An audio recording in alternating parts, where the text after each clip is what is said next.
Olá, queridos e queridas, tudo bem com vocês? É com enorme alegria de estar mais um dia aqui compartilhando com vocês algo que eu tenho sentido de Deus queimar no meu coração. Até estava comentando aqui com o pessoal porque me dá um temor, não um temor. Temor é o senso da responsabilidade, o peso da responsabilidade de me colocar diante do altar do Senhor para compartilhar algo que eu sinto de Deus para falar com você, amém? Então, hoje o tema é Deus é um Deus de recomeço. E para quem está se perguntando, aonde você está, Larissa? Para quem não sabe, eu estou aqui na Igreja Apostólica Fonte da Vida, em frente ao Campo Goiás, Goiânia, né, na nossa sede internacional, e te convidamos, independente da sua religião, do seu credo, de vir nos visitar e participar conosco. E uma hora antes do culto da família, que é às 10, das 9 às 10, eu e meu esposo, o pastor Lauro, estamos aqui no grupo abençoado de discipulado. O que significa isso? Quem quer aprender a ser discípulo de Cristo, tá bom? Então, o nosso convidado especial vem estar conosco. Então, antes de nós começarmos esse tema, vamos orar? Feche seus olhos. Senhor Jesus, que não seja eu a falar, Pai, mas que seja o Teu Espírito Santo a falar através da minha vida, através da minha boca, Pai. Dê capacidade, Senhor, a passar, a transmitir o que o Senhor quer falar com cada um. Nós declaramos que cada mente, que cada coração que vier a receber essa palavra possa ser terra fértil e que possa gerar frutos e que os frutos permaneçam. Nós repreendemos toda ação do maligno, toda ação contrária, toda resistência que queira impedir dos seus filhos receberem do Senhor, em nome de Jesus. Amém. Deus é um Deus de recomeço. E eu sempre falo, né, que a nossa esperança, que há esperança para você, porque houve esperança para o apóstolo Pedro, né? Pedro que negou Jesus 3 vezes, que arrancou a orelha lá do soldado, mas Deus é tão maravilhoso que sempre está disposto a recomeçar conosco e fez ele um grande apóstolo ao ponto da própria sombra de Pedro curar as pessoas. E nós vamos aprender um pouquinho com a história de Pedro. Então, nós vamos abrir muito a Bíblia hoje, fiquem atentos aí, para quem quiser anotar a referência. O primeiro versículo que nós vamos ler para entender das origens do apóstolo Pedro é em João capítulo 1, versículo 40-42, que diz assim: Era André, o irmão de Simão Pedro, um dos dois que tinham ouvido o testemunho de João e seguido Jesus. Para quem não lembra, João Batista, que ele está dizendo aqui. Ele achou primeiro seu próprio irmão, Simão, a quem disse: Achamos o Messias, que quer dizer Cristo. Verso 42, e o levou a Jesus. Olhando Jesus para ele, disse: Tu és Simão, o filho de João, tu serás chamado Cefas, que quer dizer Pedro, né? Simão Pedro. Interessante que aqui mostra que de quem ele é filho, né? Na Bíblia tem muito isso, das origens, da paternidade, não só fisicamente, mas também espiritual, quando fala dos discípulos, né? Quando falou de Eliseu, que ele acompanhava Elias, quando falou de Josué, que acompanhava Moisés. Então Deus sempre mostra a importância da onde você veio, das suas origens, né? Do poder, da autoridade que nós sempre expressamos aqui. O interessante é que eu parei para pensar aqui, por que Deus muda o nome, né? A gente vê lá desde a época de Abraão, né? Sara, Sarai.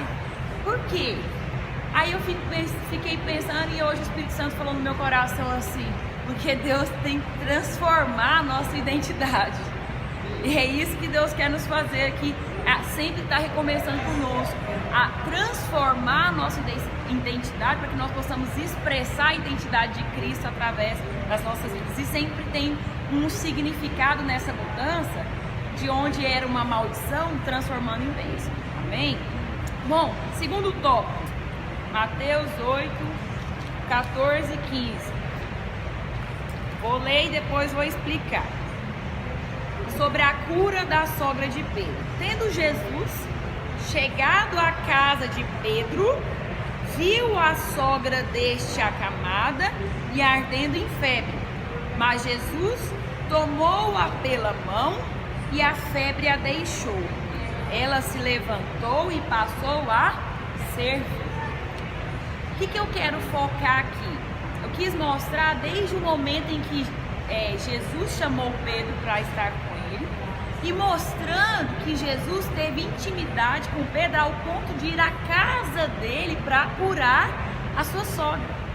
E é isso que Deus quer, Jesus quer de nós. Jesus quer ter intimidade com nós, porque é na intimidade que Deus trabalha com as nossas fragilidades, com as nossas limitações e nos molda de acordo com o caráter dele para sermos a imagem e semelhança dele.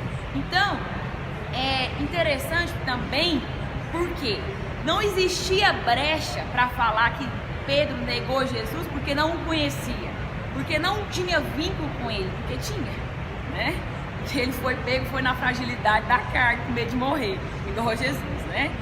Vai lá, vamos pro agora Mateus 14, versículo 22 ao 33. Agora preste mais atenção que nós vamos ler mais versículos. Mateus 14, do 22 ao 33.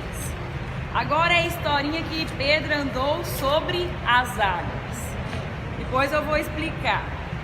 Andou, mas afundou. Mas ele andou. Foi o único que andou, hein? Pensa que tremendo. Então, Jesus anda por sobre o mar. Vamos entender um pouquinho essa historinha. Logo a seguir, compeliu Jesus os discípulos a embarcar e passar adiante dele para o outro lado, enquanto ele despedia as multidões. Os discípulos foram na frente e Jesus ficou no meio das multidões despedindo.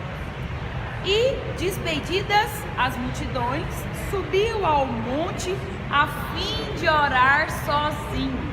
Até Jesus tinha o seu momento devocional sozinho com Deus. Imagina nós, irmãos, se não precisamos disso para matar nossa carne e o espírito possa resplandecer através das nossas vidas e para sermos renovados, porque na Bíblia não fala que é de fé em fé e de glória em glória. Continuando então, em caindo a tarde, lá estava ele só. Jesus estava só. Versículo 24. Entretanto, o barco já estava longe, a muitos estádios da terra, açoitado pelas ondas, porque o vento era contrário, ou seja, estavam no meio de uma tempestade. Versículo 25. Na quarta vigília da noite, foi Jesus ter com eles andando sobre as águas, sobre o mar. Versículo 26. E os discípulos, ao verem-no andando sobre as águas, ficaram aterrados e exclamaram: é um fantasma! E tomados de medo gritaram. Mas Jesus imediatamente lhes disse: tende bom ânimo, sou eu, não temas. É o que o Senhor está falando para você hoje. Você está no meio da tempestade, o Senhor está falando: não temas, sou eu que estou com você nesse barco, nessa tempestade. Tira o foco da tempestade, porque senão o problema cresce, começa a aparecer monstros, fantasmas, que é isso que o diabo quer, para roubar a sua fé, o seu ânimo, sua alegria, sua esperança, e foca no Senhor Jesus, que é o Deus que acalma toda a tempestade, amém? E ele disse, Mateus 14, para quem está chegando agora, seja bem-vindo, versículo 29. E ele disse, 28. Respondendo-lhe Pedro, né? É outra, por isso que eu escolhi para exemplificar Pedro, impetuoso, né?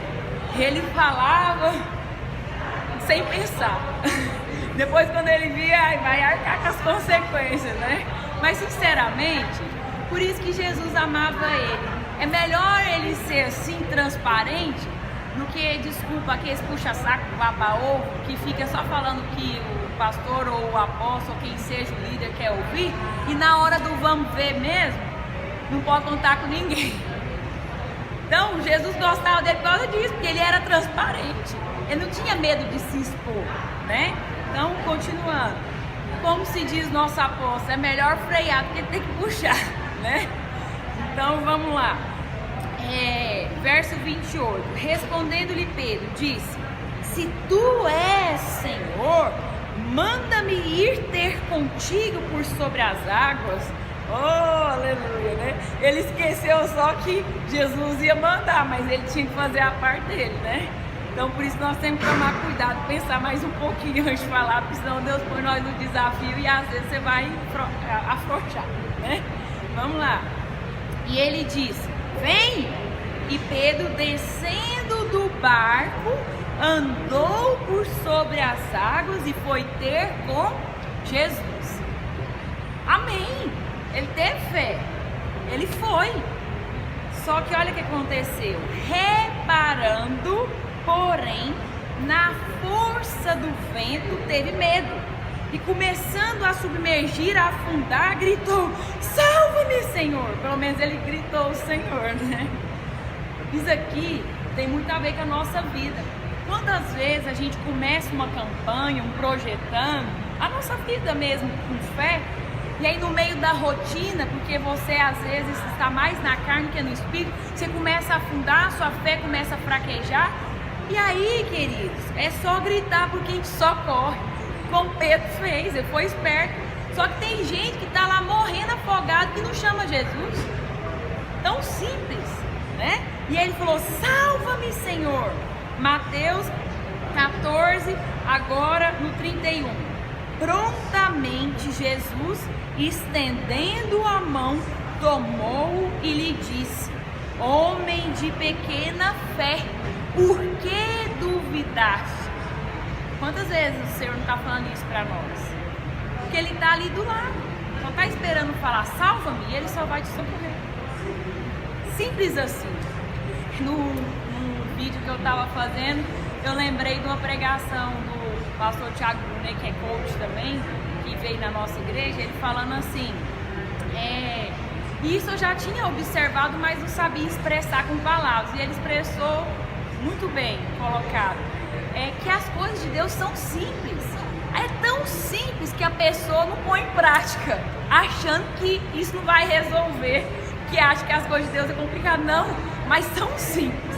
A gente que complica elas, né? Às vezes a pessoa que tá afogando queria mandar que mandasse um bombeiro, né? E aí tá perdendo a oportunidade de chamar quem pode socorrer mesmo, porque o bombeiro ia demorar quantas horas para chegar no meio do mar, e aí às vezes já tinha morrido afogado, né?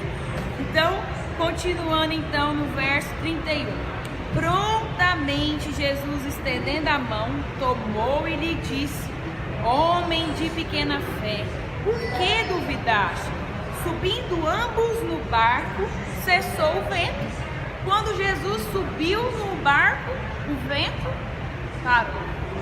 Quando Jesus está com você, às vezes a tempestade lá fora nem acabou, mas você está com Jesus no barco, você não enxerga a tempestade, você enxerga Jesus, que é o autor e consumador da sua fé, e aí você tem a paz aqui dentro. O mundo pode estar caindo ao seu redor, mas a paz está dentro de você, a calmaria está dentro de você. Esse é o segredo de estar com Deus. Às vezes a pessoa acha que entra na igreja, vai acabar os problemas, vai acabar as aflições. Não, porque uma das promessas do Senhor é que no mundo tereis aflições, mas tem de bom ânimo, porque eu venci o mundo. Mas se Jesus está com você no barco, essas aflições não vão te desgastar. Amém? Quantos estão me entendendo? Amém? Continuando então, verso 33. E os que estavam no barco o adoraram, dizendo: verdadeiramente tu és filho de Deus.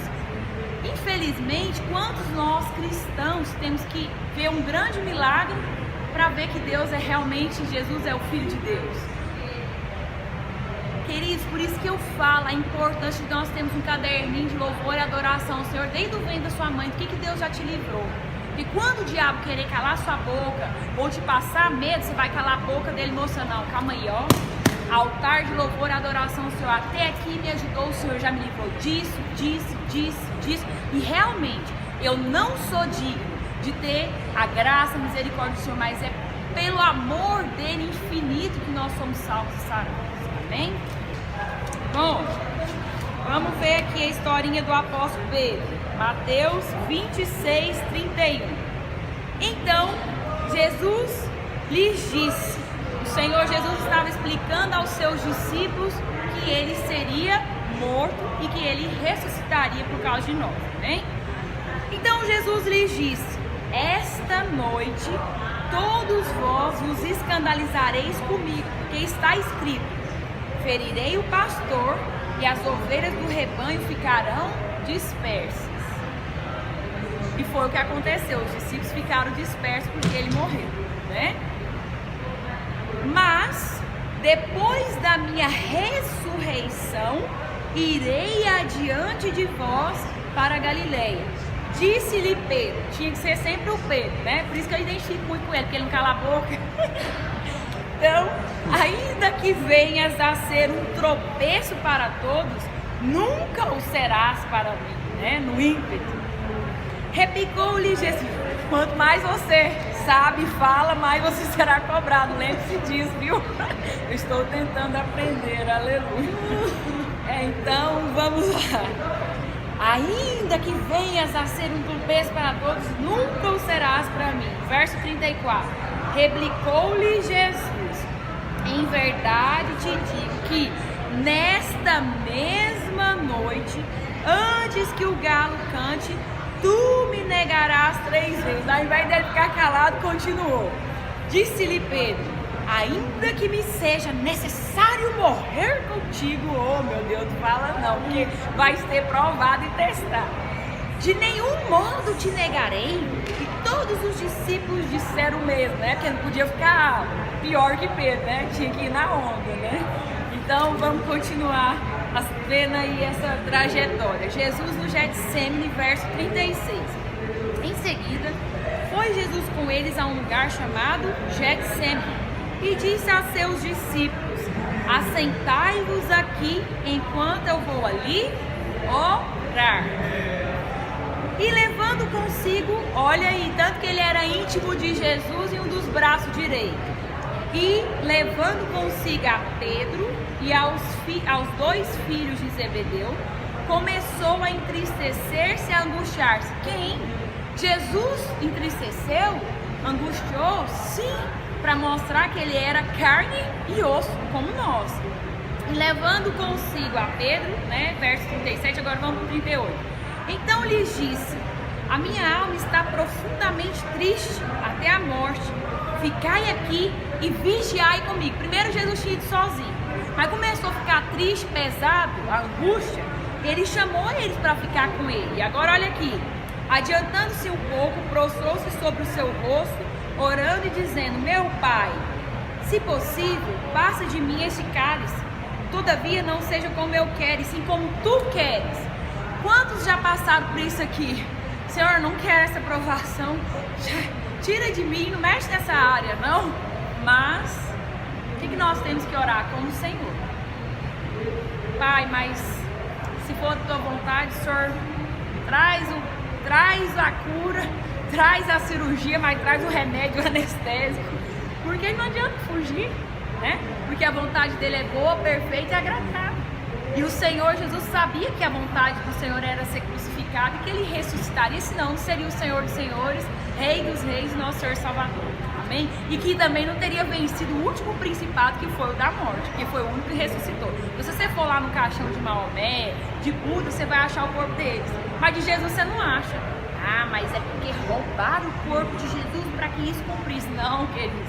Naquela época, uma vez até um tio meu me perguntou, falou isso. Eu falei: não, tio. Naquela época, os soldados estavam lá de prontidão para ninguém fazer isso, para que o rei da época não queria que a profecia se cumprisse, né? Então, foi o único que o corpo não está ali e não vai achar. Está vazio. Aleluia, que ele ressuscitou. Amém? Então, continuando aqui. E voltando-se para os discípulos, o que aconteceu? Ele achou-os dormindo. E disse a Pedro: então, nenhuma hora pudesse vós vigiar comigo? Falou diretamente com quem? Pedro. Foi ele que falou que ia morrer por ele. Agora não podia nem orar junto com ele no momento do sofrimento, da dor. Irmãos, eu vou ter que falar, não posso me calar e me omitir. Quando a gente chama para vir pro santuário e só uns valentes vêm, eu sinto isso. As pessoas não podem vir orar. Hoje é domingo. Você não consegue vir domingo, você está orando na sua casa de verdade? Ou você está só orando aquela oração de escovar o dente mecânico para poder só pedir? Preste atenção nisso. Isso é sério. Bem, continuando então, verso 41. Vigiai e orai, para que não entreis em tentação. O espírito, na verdade, está pronto, mas a carne é fraca. Verso 42. Tornando a retirar-se, orou de novo, dizendo: Meu Pai, se não é possível passar de mim este cálice, sem que eu beba, faça-se a tua vontade. E voltando, achou-os outra vez dormindo de novo. Já tinha ganhado a chapuletada e ainda achou dormindo de novo, porque os seus olhos estavam pesados. Deixando-os novamente, foi orar pela terceira vez, repetindo as mesmas palavras. Então, no verso 45, voltou para os discípulos e lhes disse: Ainda dormis e repousais? Eis que é chegada a hora e o Filho do Homem está sendo entregue nas mãos dos pecadores. Levantai-vos, vamos, eis que o traidor se aproxima. Queridos, isso que foi na época que Jesus foi crucificado. Eu escuto, eu sinto queimar no meu coração essa palavra. Até entrou um vídeo aí: desperta o que dormes, reedifique, que tem a ver com isso aqui. Isso aqui foi quando Jesus veio. Agora isso aqui é para a segunda vinda de Jesus, após o arrebatamento. O Senhor está clamando: levantai-vos, porque o traidor está à porta. Já está, né? O mundo jaz no maligno. Nós já estamos vivendo os fins dos tempos. Quantos estão me entendendo? Bem? Então o Senhor está mandando você despertar e orar e vigiar. E na palavra do Senhor fala: orai sem cessar. Bem? João 18:15. Simão Pedro e outro discípulo seguiam a Jesus. Sendo esse discípulo conhecido do sumo sacerdote, entrou para o pátio deste com Jesus. Pedro, porém, ficou de fora, junto à porta, já com medo. E aí, saindo, pois, o outro discípulo, que era conhecido do sumo sacerdote, falou com a encarregada da porta e levou a Pedro para dentro. Então, a criada, encarregada da porta, perguntou a Pedro: Não és tu também um dos discípulos deste homem? Não sou, respondeu ele. Não estava nem ameaçado de morte, como ele disse que morria por Jesus, e já estava falando que não era discípulo de Jesus, hein? Ora, os servos e os guardas estavam ali, tendo acendido um braseiro por causa do frio, e aquentavam-se. Pedro estava no meio deles, aquentando-se também.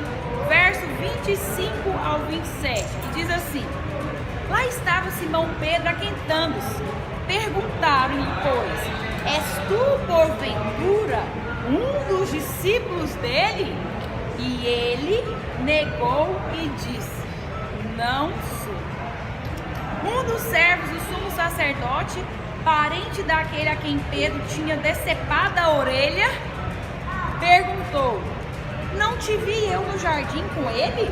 De novo Pedro negou, e no mesmo instante cantou o galo, como o Senhor Jesus tinha falado.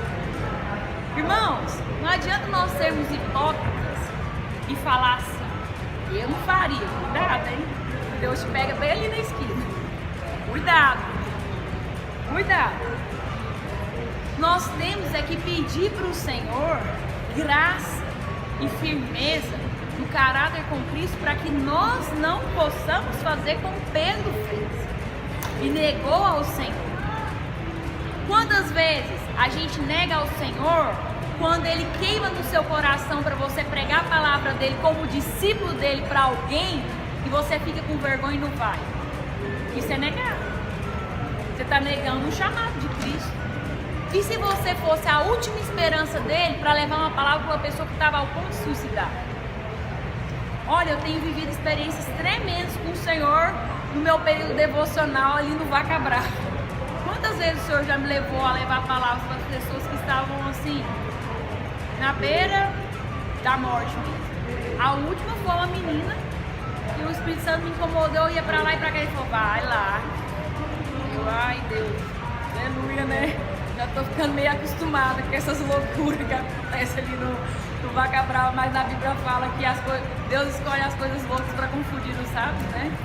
Eu, ai Jesus, e a vergonha de não ser nada a ver, ser coisa da sua cabeça, né? Mas quando começa a queimar tanto e insistir, você pode ter certeza que é o Espírito Santo que está falando.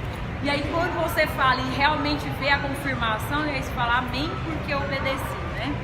Eu abordei uma moça e falei, tudo bem? Aí eu nem lembro o que eu falei pra ela, pra falar a verdade. Deus mandou falar alguma coisa. Aí ela ficou comovida e começou a ficar emocionada e falar, eu tentei o suicídio semana passada. E eu fui pra minha médica, na psiquiatra, e falei, me faz alguma coisa, me dá um remédio que eu quero pular do prédio. E aí, olha que interessante, a tia dela é missionária da Assembleia e ela estava na tia dela e começou a fazer uma campanha de intercessão uma semana antes, em outro estado, e estava aqui em Goiânia agora sem uma cobertura, né? Ela não veio ainda para a fonte, mas eu te chamei, falei que estávamos aqui, mas eu cumpri o meu papel. A palavra do Senhor não volta vazia, né? Tem gente que fala assim que às vezes você semeia e outros colhem, né? Amém, que a obra do Senhor, né, ela é infinita, né, amém, pelas várias denominações, porque Deus atrai cada um da maneira que a pessoa se sente identificada. E tem tantas denominações abençoadas e infelizmente ainda tem muitos ainda que não procuram, né. Mateus 16, do 13 ao 20, diz assim: indo Jesus para os lados de Cesareia de Filipe, perguntou aos seus discípulos, quem diz o povo ser o Filho do Homem? Jesus queria saber o que os seus discípulos falavam a respeito dele. E eles responderam, uns dizem João Batista, outros Elias e outros Jeremias ou algum dos profetas. Verso 15, mas vós, continuou ele, quem dizeis que eu sou? Olha aqui. Eles estavam tirando a responsabilidade deles. Jesus perguntou para os discípulos o que eles achavam que ele era. Aí eles começaram a contar a historinha e sair pela tangente do que os outros falaram. Não, eu pergunto para você, quem você diz que eu sou? Do verso agora 15. Mas vós, continuou ele, quem dizeis que eu sou? Verso 16. Respondendo Simão Pedro, disse, tu és o Cristo, o Filho do Deus vivo. Verso 17. Então Jesus lhe afirmou, bem-aventurado tu és, Simão Barjonas, porque não foi carne e sangue que tu revelastes, mas meu Pai que estás no céu. Interessante que Pedro, mais uma vez, se pronunciou e não se omitiu e acertou. E dentro dessa assertiva que ele fez, olha aqui que Jesus falou para ele, também eu te digo que tu és Pedro e sobre esta pedra edificarei a minha igreja e as portas do inferno não prevalecerão contra ela. Não é que só Pedro tinha autoridade para abrir uma igreja. É porque ele reconheceu a autoridade de Cristo, quem Cristo realmente é. Então, quando você reconhece a autoridade de Cristo, quem é o verdadeiro Cristo na sua vida, através da sua vida vai expressar a vida de Cristo. Porque é por isso que o Senhor nos chamou, para que nós possamos representar a Ele através de um verdadeiro testemunho de cristão. E aí as portas do inferno não prevalecerão contra ela. Amém? Dar-te-ei as chaves do reino dos céus, o que ligares na terra terá sido ligado nos céus, e o que desligares na terra terá sido desligado nos céus.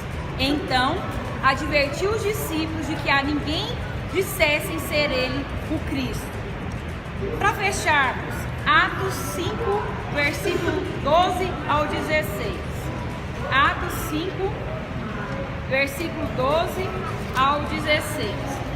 Vimos toda a história, toda a trajetória de Pedro. O apóstolo Pedro, presta atenção aqui em mim, não dispersam, estamos acabando. Vimos toda a trajetória dele, da fragilidade dele, da instabilidade dele, o que nós passamos, do nosso dia a dia, com as nossas aflições, com as tormentas, com as adversidades. Mas, como o título da palavra de hoje é Deus é um Deus de recomeço. Basta nos dispormos para que isso aconteça e para que Ele trabalhe em nós, para que a obra dele não seja inacabada. Amém? A ponto de cumprir a promessa, a ponto da obra não ser inacabada e completar aqui Atos 5, 12, versículo 16 para encerrarmos. Muitos sinais e prodígios eram feitos entre o povo pelas mãos dos apóstolos. Isso Jesus já tinha sido ressuscitado, tá? E costumavam todos reunir-se de comum acordo no pórtico de Salomão. Mas dos restantes ninguém ousava juntar-se a eles, porém o povo lhes tributava grande admiração. E crescia mais e mais a multidão de crentes, tanto homens como mulheres. Continuando aqui, aleluia. Mas dos restantes ninguém ousava, verso 13, a juntar-se a eles, porém o povo lhes tributava grande admiração. 14.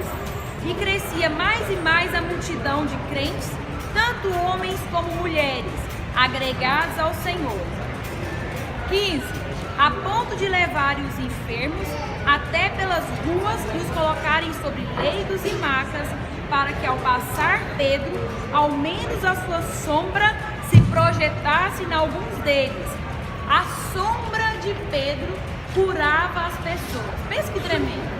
Jesus fala que nós, como cristãos, podemos fazer maiores obras do que Ele mesmo fez. E na Bíblia fala que se fosse descrever tudo que Jesus fez, não caberia em todos os livros que existem hoje. Para fechar, verso 16. Afluía também muita gente das cidades vizinhas a Jerusalém, levando doentes, atormentados de espíritos imundos, e todos eram curados. Amém? Isso é para mim e para você, queridos. Por isso que eu contei da história de Pedro, do apóstolo Pedro. Porque Jesus não veio para nos condenar, mas Ele veio para cada um de nós perdidos de alma. Se você se perdeu, aonde você se perdeu? Vai até onde você se perdeu, ou se você morreu espiritualmente, Jesus ressuscitou e está a fim de ressuscitar a sua vida, o seu espírito, os sonhos, as promessas dele sobre a sua vida. Basta nós nos humilharmos, pedirmos perdão e falar: Deus, eu quero recomeçar. Como o apóstolo Pedro falou lá no meio da tempestade no barco, e aí ele começou a afundar quando ele andou sobre as águas: Senhor, salva-me! O Senhor está disposto a nos salvar. Basta a gente pedir, abrir a boca, se humilhar e pedir. Amém?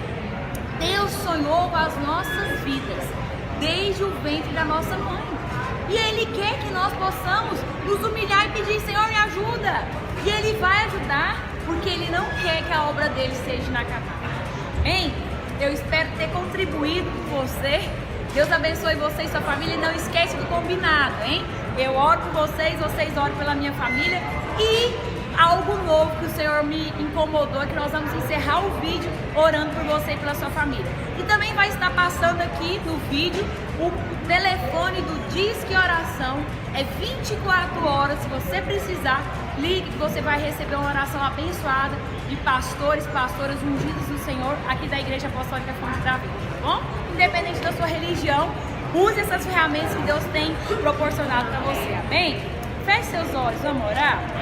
Senhor Jesus, eu te louvo, Pai, por cada um que ouviu essa palavra. Eu declaro em nome de Jesus que essa palavra possa gerar frutos e que os frutos permaneçam. Nós declaramos a paz do Senhor sobre cada lar aqui representado, em nome de Jesus. Tchau, Deus abençoe você e sua família.